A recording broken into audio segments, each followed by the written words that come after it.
오늘 우리에게 주신 하나님의 말씀은 마태복음 15장 32절에서 33절까지 말씀입니다. 마태복음 15장 32절에서 33절입니다. 신약성경 26면에 있습니다. 마태복음 15장 32절에서 33절입니다. 두 절 말씀을 함께 봉독하겠습니다. 예수께서 제자들을 불러 이르시되 내가 무리를 불쌍히 여기노라. 그들이 나와 함께 있은지 이미 사흘임에 먹을 것이 없도다. 길에서 기진할까 하여 굶겨 보내지 못하겠노라. 제자들이 이르되 광야에 있어 우리가 어디서 이런 무리가 배부를 만큼 떡을 얻으리까. 아멘.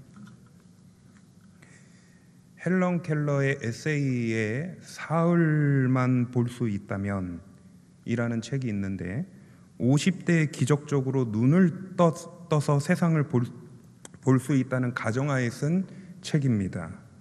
이 책에는 그녀의 두 눈이 어둠에서 빛을 볼 수 있다는 것이 얼마나 큰 축복인지를 담고 있습니다. 그녀는 사흘만 볼 수 있다면 그 시간을 셋으로 나누어 보겠다고 하는데 첫날의 오전은 앤 설리반 선생님의 얼굴을 손의 감각으로만 느꼈던 것을 두 눈으로 목격할 뿐만 아니라 오후에는 친구들과 숲을 산책하며 자연의 아름다움을 취해보겠다고 합니다.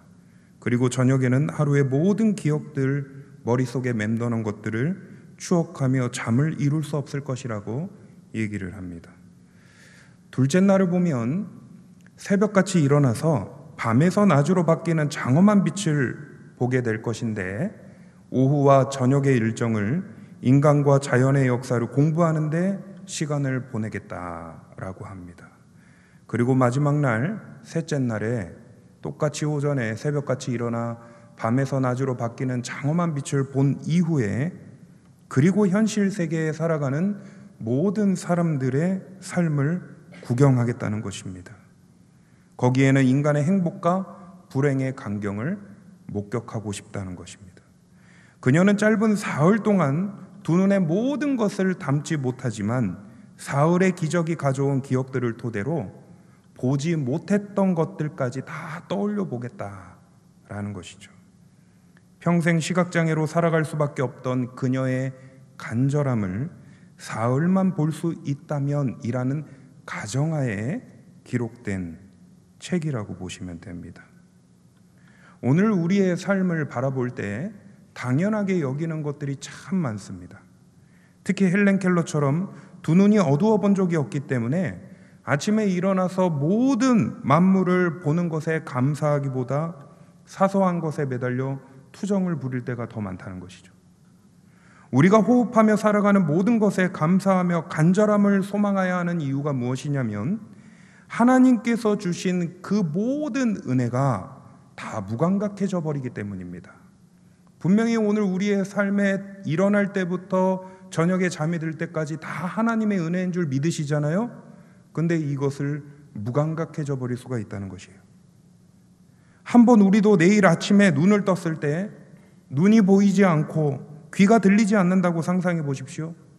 당장의 가족의 목소리가 들리지도 않고 세상의 여러 상황들을 듣거나 보지 못하는 그 두려움이 우리들을 엄습해 올 것입니다. 그런데 시간이 흐르면 그때의 시간들이 얼마나 소중하고 감사하다는 것을 느끼겠어요. 마태복음의 저자 마태는 이 책의 수신자를 유대인으로 정했습니다. 그래서 마태복음에는 구약 성경의 인용이 많습니다. 유대인을 보고 쓴 거기 때문에 구약 성경이 인용이 많다는 것이죠. 다른 복음서와 다르게 유대인의 관점의 입장에서 기록된 삽입된 내용들이 참 많습니다. 예를 들어 12제자를 파송하시면서 그들에게 어떻게 말씀하시냐면 마태복음 10장 5절에서 6절에 보니까 예수께서 이 12를 내보내시며 명하여 이르시되 이방인의 길로도 가지 말고 사마리아인의 고을에도 들어가지 말고 오히려 이스라엘의 집에 잃어버린 양에게로 가라 이렇게 말씀합니다. 이거는 오직 마태복음에만 있는 기록입니다. 우리가 여기서 구원의 대상을 유대인에게만 적용하는 오해가 생겨서는 안 됩니다. 마태복음을 읽고 구원은 유대인에게만 있나? 이렇게 생각하면 안 된다는 것이죠. 성경 전체의 메시지를 살펴보면 하나님의 구원은 유대인에게만 적용한 것이 아닙니다. 다시 말하면 선교의 대상을 이방인이나 사마리아인이나 할 것 없이 모든 사람들에게 열려 있다는 것이죠. 시편 22편 27절 28절의 말씀을 보니 땅의 모든 끝이 여호와를 기억하고 돌아오며 모든 나라의 모든 족속이 주의 앞에 예배하리니 너희는 여호와의 것이요 여호와는 모든 나라의 주제심이로다. 이렇게 말씀합니다. 이 구절에 따르면 메시아의 통치를 예언하는 시인데 하나님의 구원의 대상을 이스라엘의 민족에게만 제한한 것이 아니라 모든 이방 민족에게도 미칠 것이라는 말씀입니다. 그렇기 때문에 복음서에서는 예수님의 공생애를 기록하면서 유대인과의 만남뿐만이 아니라 이방인이 사는 지역에도 가시어 복음과 치유 사역을 병행하시는 기록들이 담겨져 있는 것입니다. 더 나아가 예수님께서 부활 승천하셨죠. 그 이후에 많은 사도들이 어디로 갑니까? 다 이방 지역으로 가서 선교 사역을 이어간다는 것입니다. 하나님의 계획이기 때문이죠. 여기서 우리는 칠병이어의 사건을 조명할 필요가 있습니다. 칠병이어는 예수님께서 7개의 떡과 작은 생선 2마리로 축사하신 이후에 4,000명을 먹이신 이적 사건입니다. 앞서 있는 14장에 이와 같은 사건이 기록되어 있죠. 그 사건이 무슨 사건입니까? 오병이어 사건입니다. 많은 학자들이 논쟁이 있었던 사건 중 하나가 바로 오병이어와 칠병이어가 동일한 사건이다라는 것입니다. 하지만 동일한 사건으로 볼 수 없는 이유가 무엇이냐면 예수님의 사역을 행하시는 구체적인 이야기의 전개 흐름을 보면은 그 정황들이 다릅니다. 그중 시간과 장소의 배경만을 한번 이야기해 보겠습니다. 오병이어의 사건은 저녁 무렵에 일어난 것이라면 칠병이어는 그렇지 않습니다. 또한 오병이어의 장소는 빈들이라면 칠병이어는 광야입니다. 이 밖에 여러 정황들이 두 사건을 각각의 사건으로 놓고 전개를 하고 있지만 통일성이 없다는 것입니다. 그렇다면 오늘 본문인 칠병이어의 사건을 통해 우리가 함께 묵상할 부분이 무엇이냐? 바로 본문에 나타나는 무리들이 예수님 앞에 어떤 마음으로 나아갔는가라는 거예요. 32절을 한번 다 같이 읽어보실까요? 예수께서 제자들을 불러 이르시되 내가 무리를 불쌍히 여기노라. 그들이 나와 함께 있은지 이미 사흘임에 먹을 것이 없도다. 길에서 기진할까 하여 굶겨 보내지 못하겠노라 말씀합니다. 칠병이어의 사건을 보면 갈릴리 호수 남동쪽의 데가볼리라는 지역에서 일어난 사건입니다. 데가볼리는 그리스식 이름이고 10개의 도시가 모여 있다는 뜻입니다. 헬라의 영향력을 받았고 그래서 헬라인들의 밀집 지역이라고 볼 수 있습니다. 그러니 유대인들의 시선으로 바라보면은 그 데가볼리는 이방 지역이죠. 이방인이죠. 이 지역은 예수님이 처음 가신 곳이 아니에요. 마태복음 8장에 보면 바다 건너편 가다라의 소지방에 이르러 더러운 귀신 들린 사람을 치유한 그 사건이 있습니다. 바로 여기가 데가볼리 지역입니다. 그래서 본문에 나오는 무리들은 전부 어떤 종족으로 보냐, 어떤 민족으로 보냐, 바로 이방 민족으로 보는 견해가 많습니다. 아니면 상당히 많은 이방인들이 예수님 앞에 나아갔을 것이다 라고 보는 것입니다. 그런데 그 이방 무리들이 예수님과 얼마나 같이 있었나 해서 봤더니 사흘의 시간을 함께 보냈다라는 것이에요. 예수님을 떠나지 않고 사흘 동안 함께 시간을 보냈다는 것은 의미가 있어요. 먼저 이들은 유대 지역에서 행하신 예수님의 표적 사건을 소문으로만 듣고 또한 얼마 전에 이전에 데가볼리 지역에서 귀신 들린 사람을 고쳤다는 소문을 보거나 아니면 두 눈으로 목격했을 것입니다. 그리고 예수님이 다시 지역에 방문하셨다는 것을 알고는 치유와 이적 사건을 경험하고 싶었을 거예요. 하지만 사흘 동안 함께 지낼 것이라는 예상은 하지 못했을 것입니다. 특히 팔레스타인 지역은 낮은 뜨겁고 밤엔 추워요. 다시 말하면 밤낮의 일교차가 너무나 극심하기 때문에 이 배고픔과 추위가 더 빨리 몰려옵니다. 그런데도 예수님과 사흘이나 함께 머물렀다라는 것은 어떤 의미입니까? 간절했기 때문이에요. 그 문제가 치유를 위한 것이든 영적 갈급을 위한 것이든 간절했기 때문에 사흘 동안 떠나지 못했다라는 것입니다. 여기서 3이라는 숫자를 한번 조명해 볼 텐데요. 성경에서 3이라는 숫자는 하나님을 상징하는 수입니다.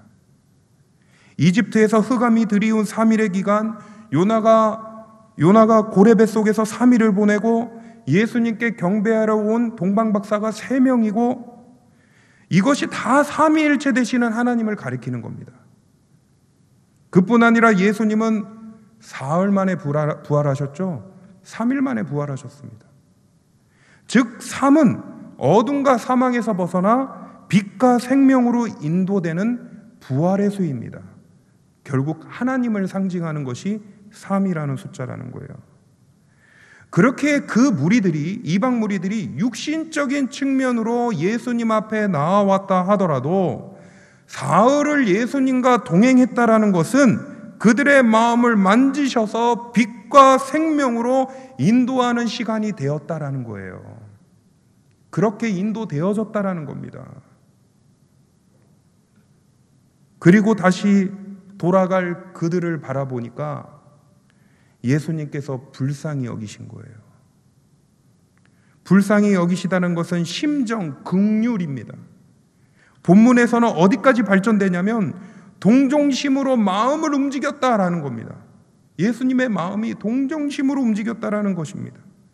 즉 육체의 질병과 영적 갈급함으로 예수님을 떠나지 못하고 사흘과 함께 있었던 그들이 이제 떠나서 걸어갈 그 길을 보면서 먹지 못하고 굶주린 기진한 그들을 바라보니 동정심이 생겨났다라는 거예요.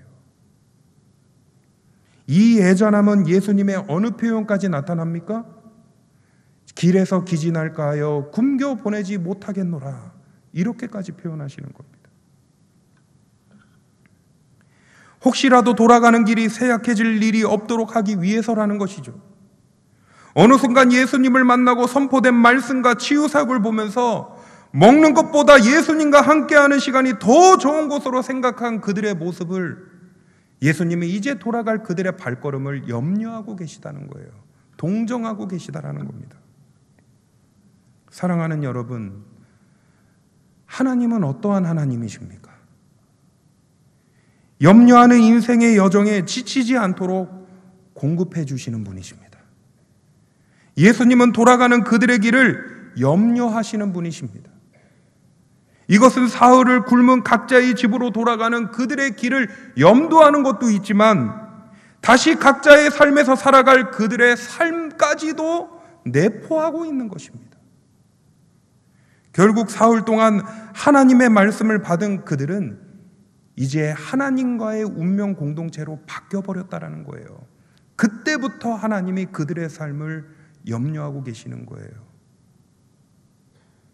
하나님의 온전한 백성인 그들이 다시 각자의 삶에서 그리스도의 정체성을 나타내야 할 사람들인데 예수님께서는 아무리 봐도 그들의 현실의 모습을 생각해 보니 긍휼이 필요할 수밖에 없다라는 것입니다.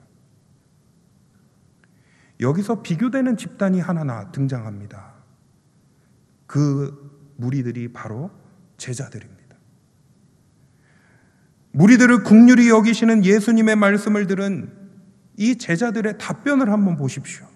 부정적입니다. 33절에 보니 제자들이 이르되 광야에 있어 우리가 어디서 이런 무리가 배부를 만큼 떡을 얻으리이까? 원문의 표현으로 다시 재해석해 보자면 무리들이 매우 많아 그들 모두를 배부르게 하려면 매우 많은 떡이 필요합니다라는 것입니다. 제자들의 말은 인간적인 눈으로 계산해 볼 때 그 근거가 하나도 틀려 보이지 않습니다. 그러나 제자들은 앞서 무엇을 체험했습니까? 오병이어의 기적을 체험했습니다. 축사하시어 떡 5개와 물고기 2마리로 5,000명의 사람들을 먹이시고 12강주리가 남았던 그 사건을 경험한 제자들입니다. 그리고 바다 건너 이방 지역으로 넘어온 지 불과 시간도 오래되지 않았습니다. 특히 예수님께서 먹을 것이 얼마나 있느냐라는 질문에 보면은 마가복음에 따르면 얼마나 그 대답이 불성실해 보이는지 모릅니다. 마가복음에 보면은 7이로소이다 이렇게 간단합니다. 오병이어 때와 사뭇 다른 느낌이라는 거예요. 결국 예수님의 질문 자체가 아무런 해결과 도움이 되지 않는다라는 겁니다. 예수님의 사역을 동행하면서 제자들에게 대체 무슨 문제가 발생한 것입니까? 어떤 문제가 일어났길래 이렇게 연약한 믿음을 드러내고 있냐는 거예요. 매일 예수님과 동행하면서 치유와 귀신 고침의 사역 그리고 말씀 선포에 매일 동행했던 그들이 대체 어떠한 일이 발생했냐는 거예요. 김용희 선교사님이라고 계시는데 내가 매일 기쁘게라는 기독교 방송에 출연해서 인터뷰의 핵심 내용을 요약해 보니까 한마디로 이겁니다. 맹목적인 열심은 진정한 믿음이 아니다. 술집 아들로 불행하게 태어난 줄 알았는데 그게 아니고 십자가에 내 생명을 내어줄 만큼 너는 소중한 존재라는 것을 영적으로 깨우치고 나서부터 그 선교사님이 변화가 일어나고 지금까지 순회 선교 사역을 하고 다닌다라는 겁니다. 특히 선교사님의 아들이 아버지가 이단 시비에 있었을 때 아버지에게 이런 편지를 썼어요. 이러려고 고시원 단칸방에서 살고 계십니까? 이러려고 평생 방에 에어컨 하나 안 놓고 계셨습니까? 이러려고 말 그대로 무소유라고 자기 이름이 된 것 1도 안 남기고 자식들 저소득층으로 지원받게 하시며 살게 하신 것입니까? 이러려고 한국교회 손가락질하던 제게 교회는 자기 탯줄이고 모태라고 교회 비난하지 말라고 하신 것입니까? 아버지 그렇게 사셔도 저도 그렇게 살고 싶어졌습니다. 특히 김용희 선교사님의 간증 사역을 이렇게 보면서요, 그 간증 안에 중점되는 메시지가 하나 있습니다. 그게 모태신앙을 향한 거예요. 부모님은 나의 자의 없이 아무 의논도 하지 않고 모태에서부터 교회에 끌고 갔을 뿐 아니라 보이지 하나님을 향해 강제로 믿으라고 했다라는 겁니다. 그래서 은혜는 받지 않았는데 슬픈 천명을 띠고 예배당에 나오는 사람으로 만들어버렸다라는 겁니다. 교회는 나오는데 예수님은 알 수 없고 깨어지지도 않고 교회를 떠나 사는 사람하고 별 차이가 없다라는 겁니다. 모태신앙을 갖고 있는 사람들에게 향해 말하는 메시지예요. 그리고 그 사람들을 향해서 뭐라고 얘기하냐면 속히 주님께 믿음으로 나오시기를 바랍니다. 이 얘기를 하는 겁니다. 사랑하는 여러분, 오늘 우리가 제자들과 같은 맹목적인 신앙의 걸음을 하고 있지는 않으십니까? 첫사랑을 경험했고 그 사랑이 나를 하나님의 자녀로 하나님을 의지하는 강한 힘을 갖게 살아가게 했는데, 그래서 하나님께서 긍휼히 여기셔서 나의 길을 은혜로 인도해 주셨는데 그 믿음과 신앙 어느 순간 잃어버리고 살진 않으시냐는 거예요. 어느 순간 내 인간적 생각이 맞아서 하나님께 간구하여 살기보다 내 이성과 지성 그리고 경험과 연륜을 더 의지하고 있지는 않으십니까? 왜 이렇게 내가 하나님을 전적으로 갈망하지 못하는 영적 상태가 되어버린 것입니까? 간절함의 사흘을 잃어버렸기 때문입니다. 그러면 회복해야지요. 어떻게 회복할 수 있을까요? 33절에 보니까 그 회복하는 장소가 등장하더라고요. 그곳이 바로 광야입니다. 광야는 히브리어로 미드바르라고 합니다. 미가 바로 장소를 가리키는 것이고 드바르, 다바르라는 것이 말씀입니다.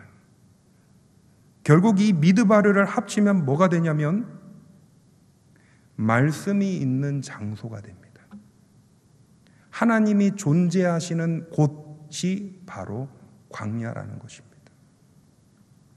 그래서 예수님께서 공생애를 시작하시기에 앞서서 사탄으로부터 시험받은 장소가 어디입니까? 광야입니다. 예수님 당시에 활동했던 에세네파라고 있는데요. 그 에세네파가 유대국 경건주의자들인데 그 공동체를 어디로 형성을 했냐면 광야에 형성을 합니다. 바울이 부활하신 예수님을 만나 변화된 뒤 3년의 훈련 과정을 거쳤던 곳이 광야입니다. 겉으로 보기에는 메마르고 무더운 살기보다는 죽기에 딱 좋은 장소이지만, 들어가고 싶지 않은 장소이지만, 그래서 모든 인간과의 깨어짐이 일어날 장소 같지만 바로 그 광야가 다가 아니라 그 광야가 하나님을 만나는 장소라는 것입니다. 학자들이 왜 제자들이 성의 없는 답변을 했느냐라고 할 때 한 부분의 견해가 무엇이었냐면은 이방 민족이기 때문이라는 겁니다. 이방 민족에게 긍휼을 베푸시는 예수님을 봤기 때문입니다. 결국 무엇을 했다는 것입니까? 시기질투했다는 거예요. 구원이 이방인에게도 임하는 그 역사, 하나님의 은혜가 끼치는 역사에 시기질투했다라는 것입니다. 여러분, 오늘 우리의 이와 같은 마음 가운데 있을 때 우리에게 정말 필요한 것이 바로 무엇이냐면 광야를 생각해야 된다는 겁니다. 왜 칠병이어의 이적을 광야에서 하셨을까요? 이방 무리들뿐만 아니라 맹목적으로 따라오는 제자들을 하나님을 만날 수 있게 해주시기 위해서입니다. 왜 하나님께서 내게 광야의 길을 주신 것이라 생각하십니까? 고생해 보라고? 아닙니다. 하나님께서 믿음의 백성으로 더 단련하시어 은혜를 끼치시게 하기 위해서입니다. 하나님은 진노와 분노의 하나님이시기도 하지만 자비와 사랑이 더 많으신 하나님이십니다. 오늘 우리를 광야로 이끄시는 이유는 우리의 믿음 없음을 더 단련케 하셔서 하나님의 은혜와 사랑을 끼치시기 위한 것이라는 겁니다. 결국 이전에 결단했던 순수하고 간절했던 나의 고백을 회복할 수 있는 장소가 바로 광야라는 겁니다. 사랑하는 여러분, 하나님은 지금도 나와 동행하실 줄 믿으시기 바랍니다. 어떠한 어려운 상황일지라도 사흘의 시간을 보내는 무리들의 걸음을 외면하지 않으시는 분이세요. 완전수, 하나님을 상징하는 그 3일의 수, 그 시간을 보낸 이들에게 걸어가는 발걸음을 긍휼히 여기시는 하나님이시라는 겁니다. 동정하시는 하나님이시라는 겁니다. 그 은혜를 끼치려면 우리의 무엇이 사라져야 되는지 아십니까? 맹목적으로 신앙했던 것들을 다 떨쳐버려야 합니다. 시기질투했던 것 다 떨쳐버려야 합니다. 내 마음에 어느 순간 악한 영이 싹 트는 모든 것들을 다 하나님의 이름으로 무찔러야 한다는 것입니다. 그래야만이 예수님이 어느 순간 나에게 다가오셔서 배고픔의 문제를 해결해 주시는 역사가 있습니다. 그러면 어떻게 살아가시면 됩니까? 기독교는요, 순수함을 회복해야 됩니다. 그 순수함을 회복하지 못하면 어느 순간 성경을 바라보거나 이 세상을 살아갈 때 하나님 안에서 살아가지 못하게 하는 차단막이 생깁니다. 그러한 가운데 우리에게 또 하나 있어야 될 게 무엇입니까? 바로 신실되고 진실함을 회복해달라고 기도해야 한다는 것입니다. 이 고백의 외침이 나의 간절함의 고백이 되시기를 바랍니다. 살아가는 모든 순간순간이 하나님 앞에 감사할 수밖에 없습니다. 그 영성을 회복하며 그 믿음의 발걸음을 함께 동행하며 살아가는 우리 모두 되시기를 바랍니다.